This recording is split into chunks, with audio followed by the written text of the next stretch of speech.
Chloe and Kayla, the girl and her boyfriend, threatened with obscene texts and photos, were eventually able to find out who the man was and where he was before calling the police. This isn't the first time the Cottages has dealt with trespassers. At the Cleveland County Courthouse, where suspect Gage Ford was present after spending a week at home with 2 warrants out for his arrest for what police are saying he did to his girlfriend. Chloe, Kayla, I'm on Sim Street. The entire street is located just off campus, but they're out without electricity. They're going on 4 days with residents not having power. Outages like this can be seen all across Norman. OG&E calling this the biggest crisis they've seen. Mackenzie, that's right, no mask mandate as of today. Even though hospitals across Tulsa have run out of ICU beds, Governor Stitt says it's a personal responsibility to wear a mask, even though many of the medical professionals that spoke today are still concerned about available resources.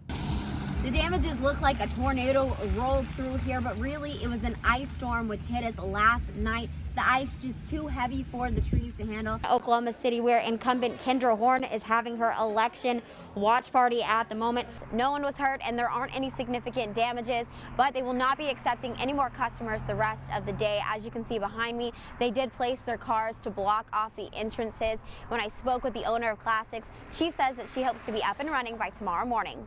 Reporting from Lindsey Street, Lindsey Gibbs, OU Nightly.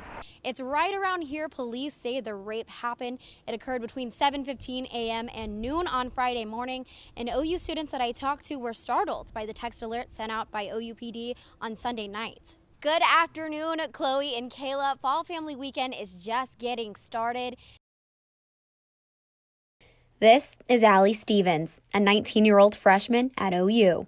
Prosecutors say this is what happened to her at the hands of her boyfriend, Gage Ford, and they say he was trying to kill the couple's unborn baby. Allie filed a police report after the first incident of assault and battery in early October, later given a year of probation.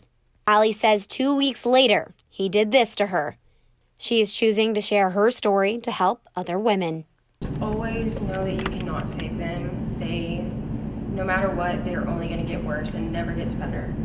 The police officer who testified in court says it was like she had apples in her face. The bruising on her neck showed me she was strangled, but I couldn't see the whites of her eyes. They were swollen shut. Always protect yourself don't ever try to put someone before yourself, because that's when things can get really bad. Ford is now charged with a felony account of domestic assault and battery against a pregnant woman. Bail is set at $250,000. Gage is still currently being processed this afternoon, but if he posts bail, then he will be able to return back to his home in Muskogee, Oklahoma, and he will have to wear an ankle monitor as he awaits trial. Reporting live from the Cleveland County Courthouse, Lindsey Gibbs, OU Nightly. Chloe and Kayla, the girl and her boyfriend, threatened with obscene texts and photos, were eventually able to find out who the man was and where he was before calling the police. This isn't the first time the Cottages has dealt with trespassers. So I found a note. It was creepy and really disturbing. Christina was coming back from class when she says she found an alarming note on her windshield. She later found out she wasn't the only one. Another resident on the property received the same note.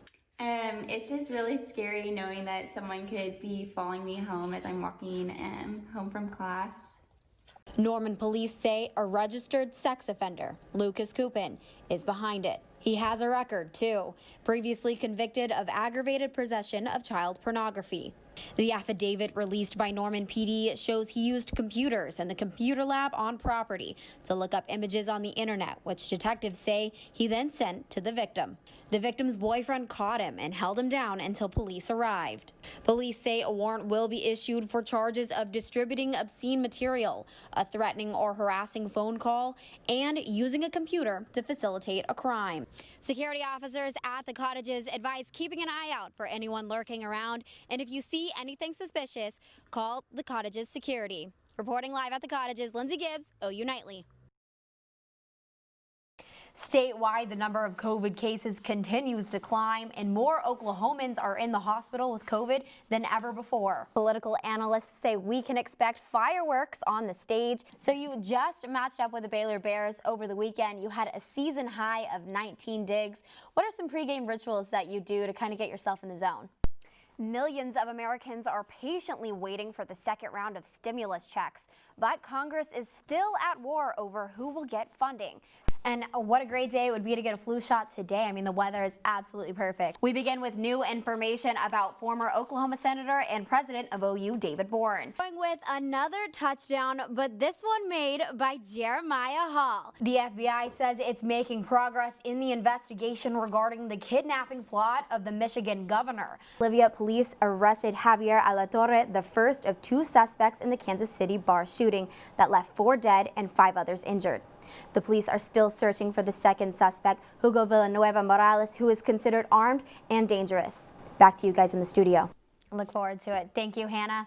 Election day is just 3 weeks away, and already there are issues for voters. A new non-profit organization in Norman is sharing the love of books in a new way. OU Nightly's Kara Carbs shows us just how they're doing this. Last season was cut short due to the COVID-19 pandemic. How have things adjusted in practice with the new social distancing and masking policies? Well, it might be another pass-fail semester for students. OU Nightly's John Barry is here with more.